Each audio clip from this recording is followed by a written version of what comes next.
You have something special. You have greatness in you. Now, a lot of people say, Les, you keep on saying that. I appreciate that. But what do you mean by that? I want to ask you a question. And I always ask this question to most audiences. And when people are honest, they raise their hands. I want to ask you right now, if you had your life to live over again, could you have done more than what you've done thus far?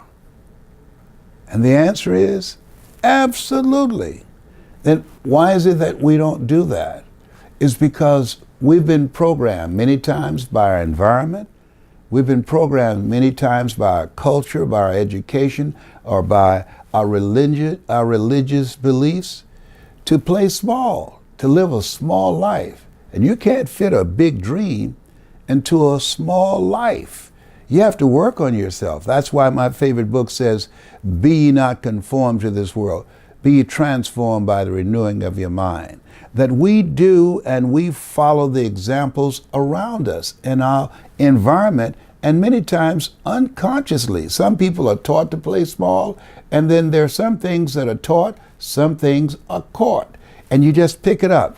Case in point.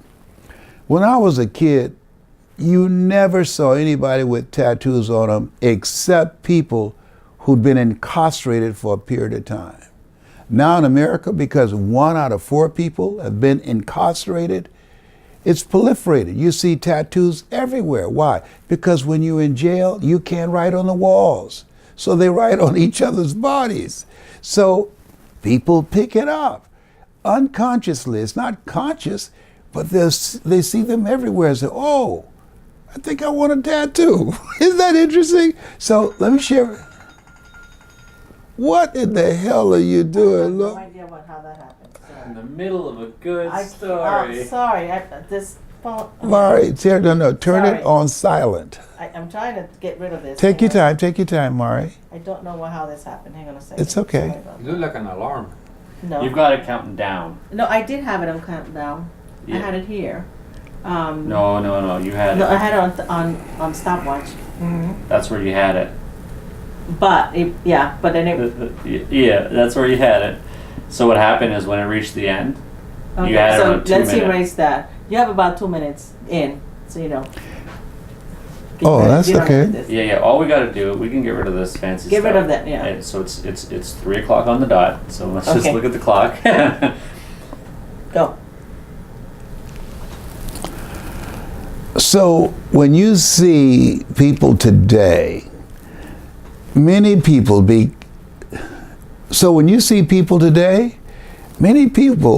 don't realize an underground culture has now influenced and impacted the main culture. And so just think about the fact that we're emulating people that have been incarcerated. Oh my God. Because many times we just don't think about it. And so part of what, as you look at yourself, look at your goals and dreams, what's very important is to challenge yourself, to stretch yourself. What do you mean by that, Les? Set goals for yourself that you know that's outside of your comfort zone. Because when you do that, that will introduce you to a part of yourself that you don't know right now. As you look at your goals and look at your dreams and look at what it is you want to do, you are involved in a process of pursuing your greatness, you don't know what your limits are. So you act like you don't have any. I remember when I would have been excited to earn $20,000 a month. And I guarantee you, most Americans would appreciate that, $20,000 a month. Now, I earn more than that in an hour. Why? Because someone I saw doing it and I said, whoa, if they can do it, I can do it. And that challenged me to get a larger vision of what was possible for me. But because of my environment and my circumstances and the people around me, I didn't even attempt to go there. We earned within $2,000 to $3,000 of our closest friends. So part of beginning to tap into the greatness within yourself, one, you got to work on yourself. Who are you really? Are you the story that people believe of you? or are you the story that you believe about yourself? Who are you really? Are you the story that people believe about you? Or are you the story, an ongoing story that you believe about yourself? That's key. Take some time for self-reflection. We live in a world where most of our time we are distracted. We're looking all around us and we're paying attention to what's out in the world. Very few people spend time listening to the still small voice within, getting still and asking, what is it that I really want from my life? And once I started doing that and listening to motivational messages on a regular basis, and I encourage you to go on YouTube, and I want you to measure the results of what you are producing in your life now, and after you do what I'm going to share with you. Watch Les Brown speaking in the Georgia Dome. I'm speaking to over 80,000 people. Les Brown speaking in the Georgia Dome. You deserve. That's another presentation I want you to see. It's possible. Getting unstuck. I want you to start with those 4, and then you're going to find others. As you begin to retrain your thinking, it's going to begin to deprogram you and begin to create a new mental software for yourself. You know, people say garbage in, garbage out. No. Garbage in, garbage stays. And it begins to reflect on your vision of yourself. It begins to determine what you feel that you deserve or don't deserve. And so what you have to do is make a conscious, deliberate, determined effort to begin to hear words that can expand your vision of yourself, because you can do more than you can ever begin to imagine. Nobody could have convinced me, given my circumstances, no college training, no corporate experience, don't even know my parents, being adopted, born in an abandoned building on the floor, that I had the ability to earn over $20,000 in an hour. And I don't say that to impress you, but to impress upon you. But here's something else. I know about you, and I can't even see you as you watch me. If you did not know in your heart of hearts that you could do what I've done plus more, you'd have never joined this mentoring program. You and I are cut from the same cloth. We're branches of the same tree. You've got greatness in you. And you probably, like me, have got to a point where you said to yourself, I can do more. Even if you couldn't prove it, even if you didn't have 2 dimes to rub together, even if you had no evidence to that effect, there's something that you knew in your heart of hearts and say, you know what, this might be the key for me to unlock a new future for myself. And you're absolutely right. You are absolutely right. What I've done, you're going to do more, and even more than you could ever begin to imagine, by exposing yourself to these messages on a regular basis. You got greatness in you.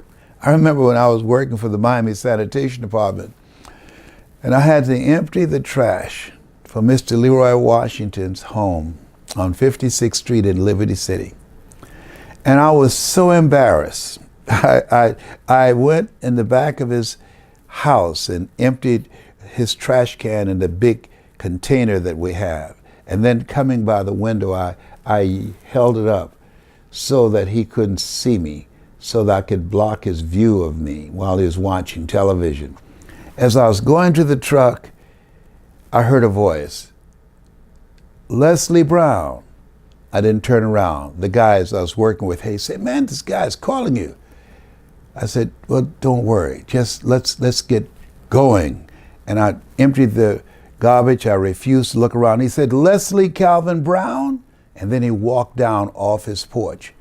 And he said, he's coming toward you. And I turned around. Oh, Mr. Washington, how are you, sir? I told Edith that was you. I saw the back of your head. Why didn't you come in and say hello? I said, look at me, sir. I smell of garbage. I didn't want you to see me like this. And his wife came out on the porch, and he said, would you guys like to have some ice water? And they said, yes. I said, no, we have to go. No, the driver said, we can take a few moments to relax. I said, oh my God. And she went in and she got some ice water and came out and gave it to everybody and a couple of mangoes. And he said, how long you been doing this? I said, about 2 or 3 months now. And he said, and I knew it was coming. What happened to you? I said, what do you mean, sir? I signed papers for you, the first kid in special education, to get a scholarship to Florida A&M University. You were the first. And you signed papers giving it to somebody else. I saw it. What happened to you? I said, sir, one of your friends met with me and said and promised me that I wouldn't tell you that I was not college material and that I should give this scholarship to somebody else because I would go to Florida A&M University and I would embarrass you. And I never wanted to embarrass you. You've been like a father to me. He said, I don't care what they said, but you tell me, did you think you can do it? I said, to be honest with you, sir, not without you. You always had patience with me. You never called me dumb or stupid or made me feel that way. And then he said something I'll never forget. He said, Mr. Brown, remember I told you that you were hungry? I said, yes, sir. He said, the reason I said that, I watch you and you're always trying to learn things. You're always moving fast like you're on a mission. He said, that's what it takes to become successful in life. You don't have to be the smartest person in the world. He said, you got something special. You've got greatness in you. He said, I just want you to think about that. Sometimes you have to believe in somebody's belief in you until your belief kicks in. Whoa. And I say that to you. Some of you might doubt what I'm saying right now. You've got greatness in you. It doesn't matter where you are.